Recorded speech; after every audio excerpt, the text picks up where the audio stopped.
What is going on, Sting Feed fans? It is Austin here with another edition of the Florida Man podcast. Apparently there's a game this weekend. Most of the national media wouldn't have you believe so. But Florida plays Georgia in Jacksonville. The game formerly known as the world's largest outdoor cocktail party.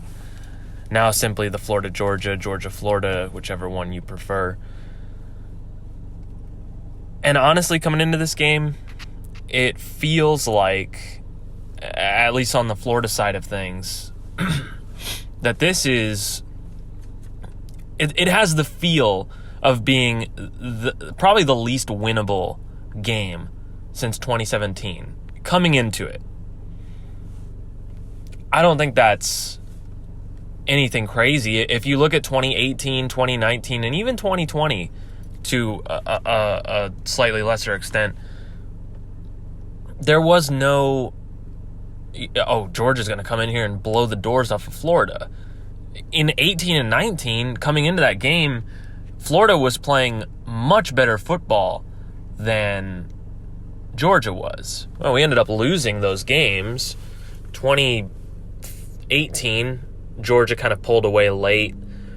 2019, they had kind of they jumped out to a pretty substantial double-digit lead, and then Florida was kind of playing catch-up for the rest of the time. Couldn't get off the field in third down, Groundhog's Day, basically. But coming into all three of those games, 18, 19, 20, there was a substantial portion of the fan base and the national landscape that thought, Florida can win this game. Some even said Florida should win this game. Coming into this game, it doesn't feel like that.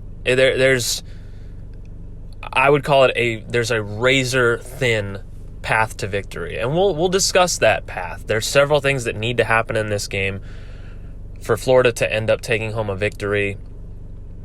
It's not likely. If I were a betting man, which I'm not, I would not recommend putting any sort of money on Florida in this game, especially considering the comments that were made at Dan Mullen's press conference. But that's neither here nor there. Let's just, without any further ado, let's jump right into my quote-unquote keys to the game. The keys to a Florida victory, so to speak. I haven't watched a lot of Georgia. As a matter of fact, I've watched next to no Georgia football, so I'm not the most qualified person to give out keys to a victory in this game, but I have read a lot about Georgia. It's hard not to. You can't escape it. It's like politics nowadays. Everybody's talking about Georgia. And I have seen some of their play this year. I watched a lot of the Clemson game that they played. That one kind of seems like a fleeting data point for them the more Clemson plays this season. I watched some of the Auburn game, which gave me a little bit of hope watching Auburn. They weren't executing against Georgia, but they were, receivers were getting open, and if Bo Nix was able to deliver the ball to them, or if they were able to catch, there were several drops in that game, Georgia might have gotten a little tighter in that one.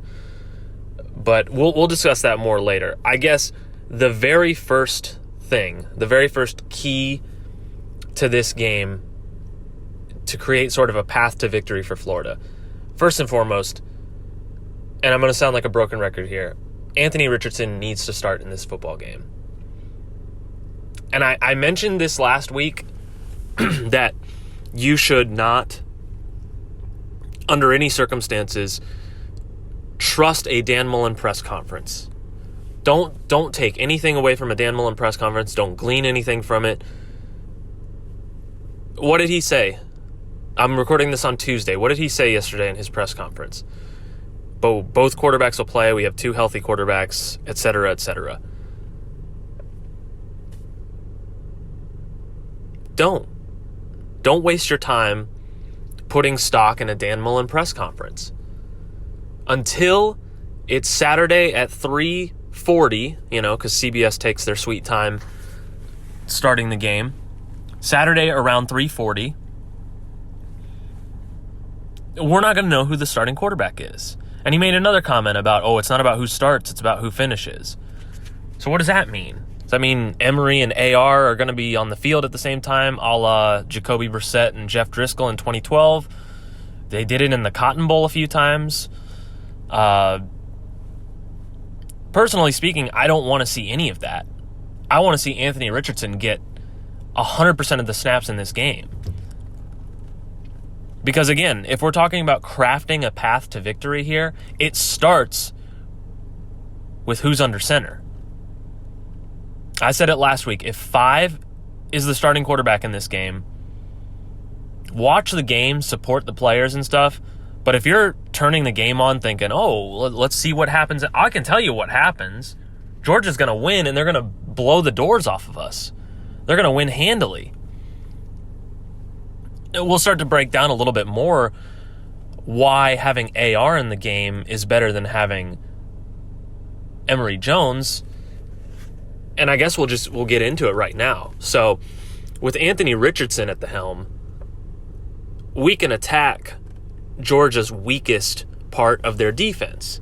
Georgia's defense is insanely good this year. They're not unbeatable by any stretch of the imagination.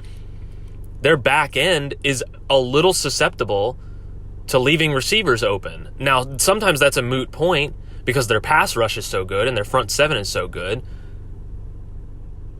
But for a team like Florida, who, with Anthony Richardson manning the offense, Georgia hasn't seen an offensive attack like that all season. And I alluded to it earlier. The closest that they ever got to that was Auburn and Bo Nix. And Bo Nix isn't even close to the talent that Anthony Richardson is, even as a redshirt freshman. So with Anthony Richardson sees the entire field. He throws to every part of the field. Attack their back end. Attack their secondary. Because their secondary is good, but it's gettable. And you're sure as hell not going to line up and do a quarterback running offense against this front seven. It's just not going to happen. Like I said, I didn't watch a whole lot of Georgia this year.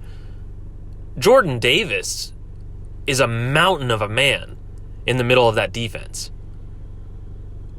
Our offensive line is pretty good. We're not going to be able to just line it up and pound it at them. We need somebody to keep them honest, like an Anthony Richardson. Keep their defense off balance. Get in front of the sticks. Keep the chains moving.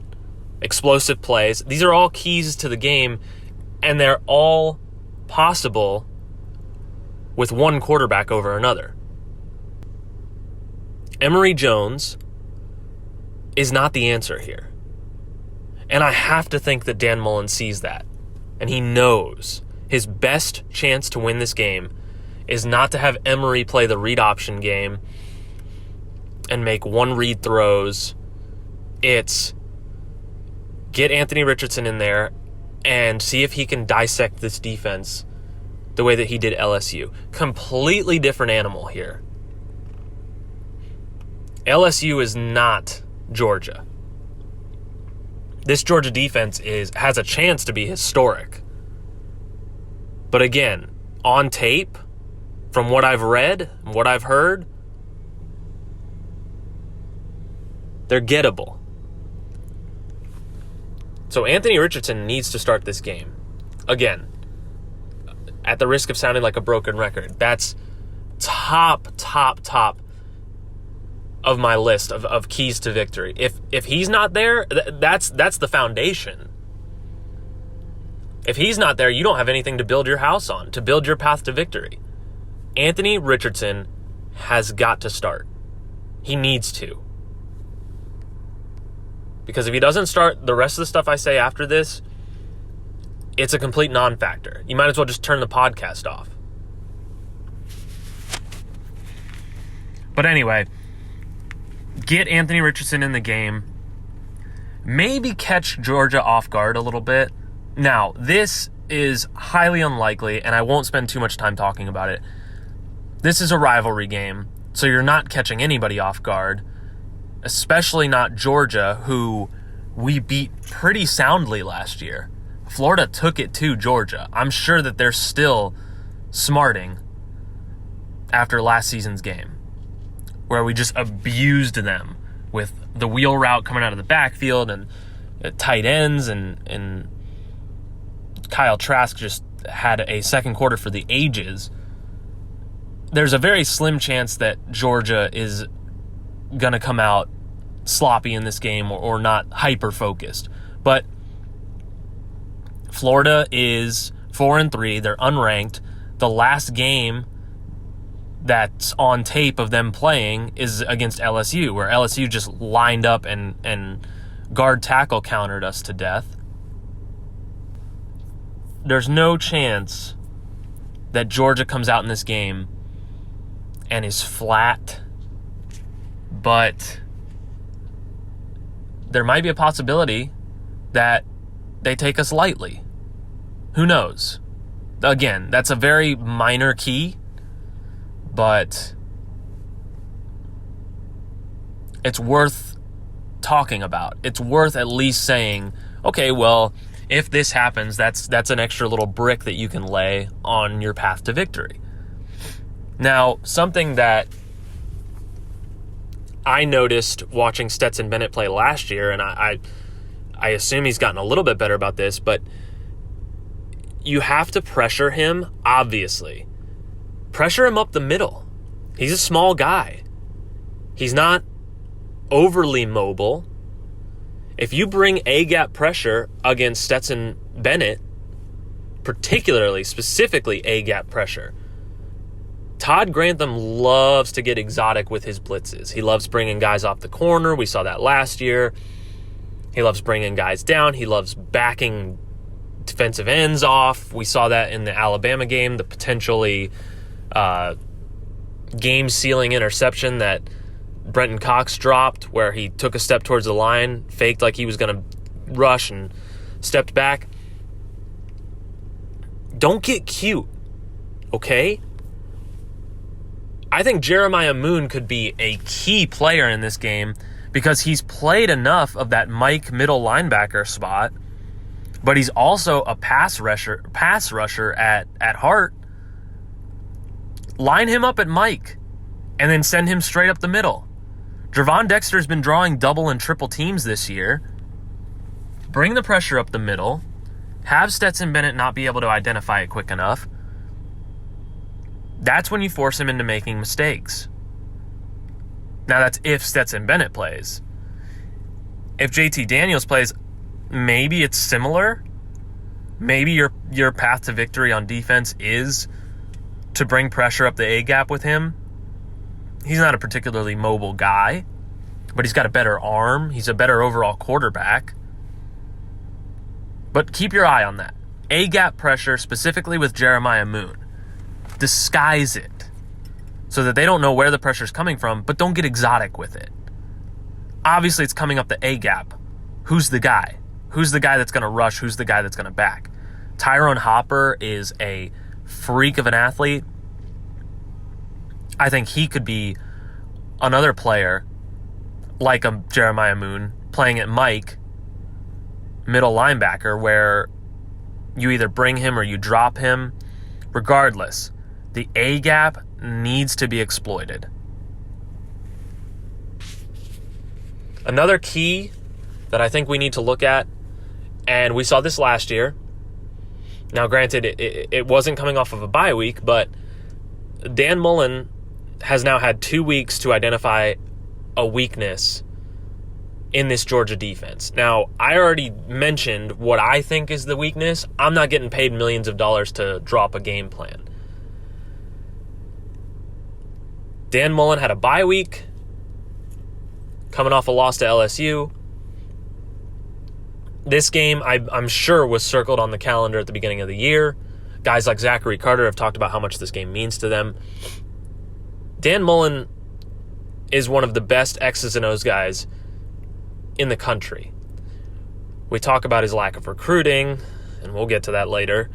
We talk about personnel issues, but in terms of just scheming, Dan Mullen is second to none. I defy you to find another guy who's as good at just pure X's and O's football coaching on the offensive side of the ball than Dan Mullen.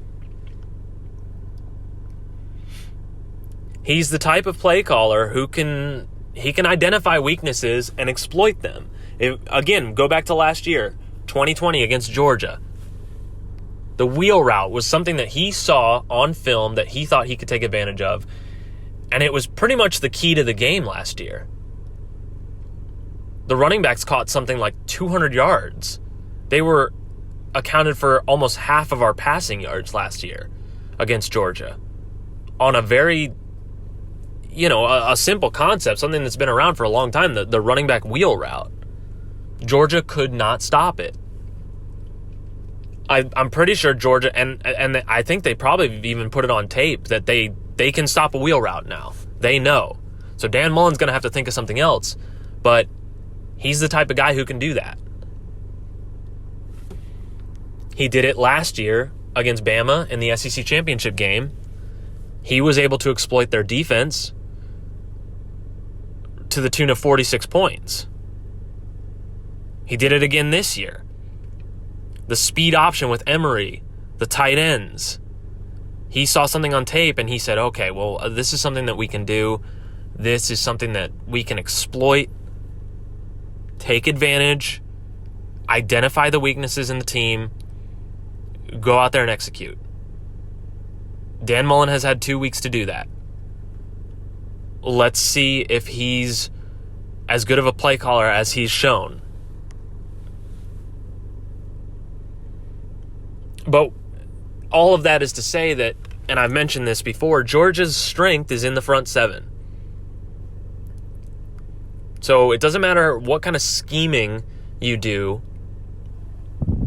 If your quarterback doesn't have time to throw, or if you can't open up running lanes, then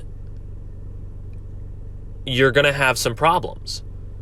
The best offensive minds in the game, they still need a somewhat competent offensive line. And in the last couple of weeks, that hasn't been the case. Now, we've been banged up a little bit on the offensive line. That's true. And thank God we had a bye week. That bye week was crucial. Let's hope that we're healthy. Dan Mullen doesn't like to divulge injury news, injury updates in press conferences. Going back to my theory of you should let everything that he says in press conferences go in one ear and out the other. We don't have an update, as far as I know, on Ethan White, Richard Garage, Kingsley. Those guys have all been banged up this season. So a completely healthy offensive line is a huge key to this game. Absolutely crucial. But also, I would like to see some personnel changes on the offensive line. I know. I'd like to win the lottery too. Doesn't mean it's going to happen. But I would love to see an offensive line left to right consisting of Garage, White, Kingsley, Braun at right guard, replacing Reese. He's a better run blocker. He's better at pulling than Reese is. He's just more athletic, I think. And then Tarquin over DeLance. Tarquin has been pretty much steady Eddie this entire year at right tackle. DeLance is improved, but he's still up and down. We need the best 5 on the field against Georgia. Because if we don't, it's going to be similar to Anthony Richardson. If I don't see a competent starting offensive line, you might as well throw out everything that I said. We're not going to win this game. Can we win with Reese and DeLance at right guard and right tackle respectively? I guess. But I would like to see the 5 best offensive linemen at their natural positions. Braun was at left guard against LSU, and he struggled. He hasn't played left guard. He's played exclusively on the right side. White is probably our best offensive lineman. You could argue Tarquin maybe. Garage. But we need Garage to be 100% healthy too. He was not healthy in that game against LSU, and Ojulari abused him. Now, Ojulari is a good player. He's a great pass rusher, but Georgia is another beast altogether. So a healthy offensive line with the right starters, absolutely crucial to our path to victory. So there it is. I constructed what is, in my opinion, a path to victory. Start Anthony Richardson, possibly catch Georgia sleeping a little bit. Again, not likely. Pressure Stetson Bennett up the middle, specifically in the A-gap. Don't get cute. Don't get exotic. Again, this is Todd Grantham we're talking about. I don't know if that's going to be a possibility. But again, a man can dream. Make sure that Mullen used the bye week to identify some weaknesses in this Georgia defense. Like I said, specifically the secondary. Their secondary is good. It's not elite. It's not an all-time unit. And with the right quarterback, Richardson, you can take advantage and exploit some of their weaknesses in the back end. Let's hope that Mullen used his time off to properly identify a weakness in this Georgia defense, a la last year, a la Bama this year. When Mullen's at his best, he is an ace at scheming and drawing up plays. And then finally, a healthy offensive line and the right offensive lineman playing may neutralize a Georgia front seven that has a chance to be one of the best in recent memories. So, we'll see. It's a lot of ifs. It's a lot of conditions. But I think that there is a very slim, like I said, a razor slim path to the victory against Georgia in Jacksonville. There you go. Some keys to the game. We'll just update you on one little thing, and if you're a recruiting fan, you might want to plug your ears for this one. But Julian Humphrey, I alluded to it last week. There were rumors and grumblings on Twitter. Our best defensive commit still on the board, just decommitted Monday night. That's two now. That's two top 100 defensive players that are out. Now, there's two schools of thought here. It's either bang your head against the wall, or maybe there's a silver lining in all of this. Todd Grantham has not been fired, as you all may be aware. But his contract's up at the end of the year. He could essentially be a lame duck defensive coordinator, and these kids, for whatever reason, committed to the school when they knew who the DC was. That DC's Todd Grantham. Again, don't know why they would commit and then decommit when he's gone, but who knows? They're kids. They're 17 years old. They make crazy decisions. But Todd Grantham being a lame duck defensive coordinator is probably going to hurt our recruiting in the short term, but in the long term, it's going to help recruiting, it's going to help the team, it's going to help the program in general after he's gone. But for now, this sucks, okay? The class is now in like the mid-20s, which is not the quote-unquote Gator standard. It's not good. Losing two top 100 players on the defensive side of the ball when you've struggled there the last two seasons and beyond, really, if you want to look at it from a non-stats perspective and just how the team's playing, not a recipe for success, not a sign of better times to come. But again, maybe there's a silver lining in all of this. Maybe these guys are decommitting because there's instability on the defensive side of the ball. Todd Grantham is probably out after this year. He should have been out after last year, certainly. There were hopes and dreams that were dashed when last Monday came and went and Todd Grantham was still on the payroll here at Florida. But again, just to wrap it up, Julian Humphrey, our best defensive commit, formerly, decommits. The 2022 class is starting to spiral a little bit. If you're into hitting panic buttons, I would definitely hover your hand over it at this point. But again, it's a long, long way to early signing day. A lot of things can happen. A lot of uncommitted prospects still on the board. We'll see what happens with Todd Grantham. But I hope you guys enjoyed this second episode of the Florida Man podcast. If you liked what you heard, maybe think about subscribing to my YouTube channel. Follow me on Twitter at StingFeedSports.